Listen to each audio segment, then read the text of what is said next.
यदि कैसे अंधियारा मिटे वहां। यदि आपके जीवन में संत नहीं है तो ये अंधियारा कैसे मिटेगा। यदि एक बच्चा पुकार रहा है भोजन के लिए, बालक आत्मा रोए पुकारे कौन करे घट में उजियारा। जैसे एक बच्चा भोजन के लिए पुकारता है और उसकी माँ या कोई घर वाले आसपास नहीं है तो उसकी भूख कौन मिटाएगा।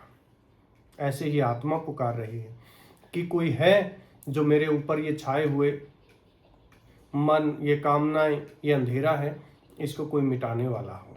तो जब ये नहीं मिलता तो वो ऐसे ही अधूरा या आधी रात कहें या पूरी रात या पूरा जीवन ऐसे ही चला जाता है मनुष्य का।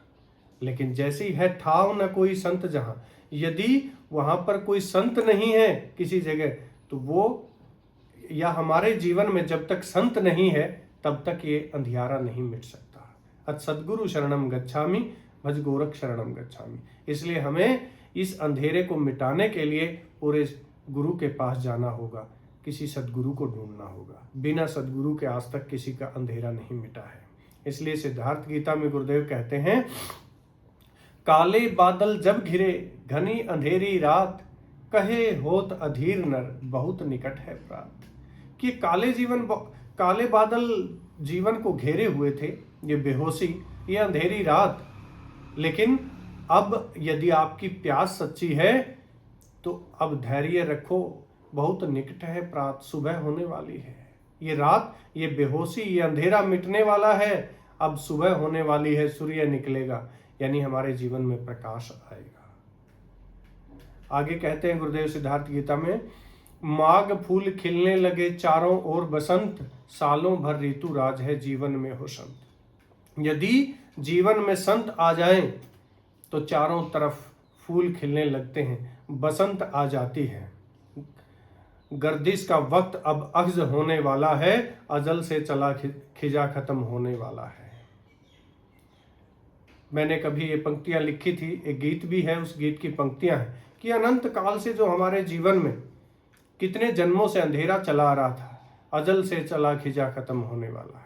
अजल से चला खिजा, ये पतझड़ अब समाप्त होने वाली है, अब नए फूल खिलने वाले हैं। गर्दिश का वक्त अब अख्ज़ होने वाला है।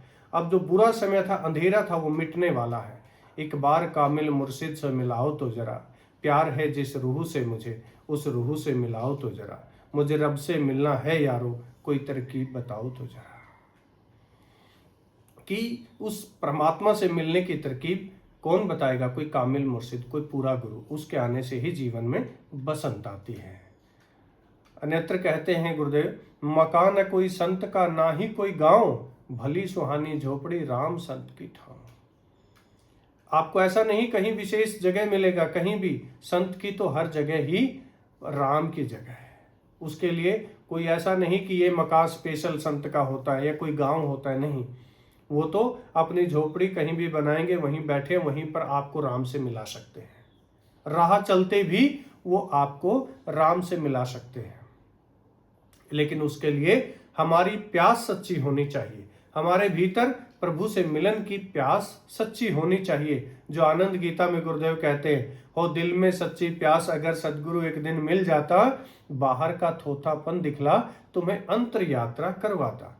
भीतर जाए बिन ज्ञान नहीं, बाहर मिलता भगवान नहीं, अत सदगुरु शरणम गच्छामि भज ओसो शरणम गच्छामि। यदि हमारे भीतर प्यास सच्ची है सदगुरु से मिलने की या जानने की अपने आप को, तो एक दिन अवश्य गोविंद सदगुरु के रूप में हमारे जीवन में आते हैं और बाहर के ये थोथेपन को, इस दिखावे को, इस झूठे संबंध को वो तोड़ते हैं और सच्चे संबंध यानी स्वयं से जोड़ते हैं, अंतर यात्रा करवाते हैं। और भीतर जाए बिन ज्ञान नहीं, जब तक आप अपने निराकार स्वरूप को, चैतन्य को नहीं जानते, तब तक बाहर मिलता भगवान नहीं। ज्ञान के बिना भगवान कैसे मिलेगा? जब हम अपने असली स्वरूप को नहीं जानते तो भगवान के स्वरूप को कैसे जान सकते हैं? इसलिए पूरे गुरु की शरण में जाइए, पूरे गुरु की शरण में जाइए। इसलिए संत तुलसीदास जी भी कहते हैं, बिनु हरि कृपा मिली नहीं संता, संत मिलन सम सुख जग नहीं अंता। कि बिना हरि की कृपा के संत भी नहीं मिलता। गोविंद हम पर खुश हुए हैं तभी गुरु हमारे जीवन में आए हैं। इसलिए गुरु को साकार गोविंद कहा है। जब हमारी प्यास सच्ची थी तो निराकार गोविंद ने हमारी बात सुनी और साकार रूप में गुरु के रूप में हमारे सामने प्रकट हुए। संत मिलन और फिर जब हम गुरु से मिलते हैं उससे बड़ा कोई सुख नहीं है, सुख नहीं है। तो इसलिए कठोपनिषद कहता है उत्तिष्ठत जागृत प्राप्य वरानि बोधत, कि उठो, जागो, उठो और ज्ञानी महापुरुषों की शरण में जाओ। जो विवेकानंद जी कहते हैं ना, उठो जागो और अपने लक्ष्य प्राप्ति तक रुको मत, वो इसी कठोपनिषद की लाइन को ही अपने अनुसार वो आगे कह रहे हैं। कठोपनिषद का ऋषि क्या कहता है, उत्तिष्ठत जागृत प्राप्य वरानि बोधत, यानी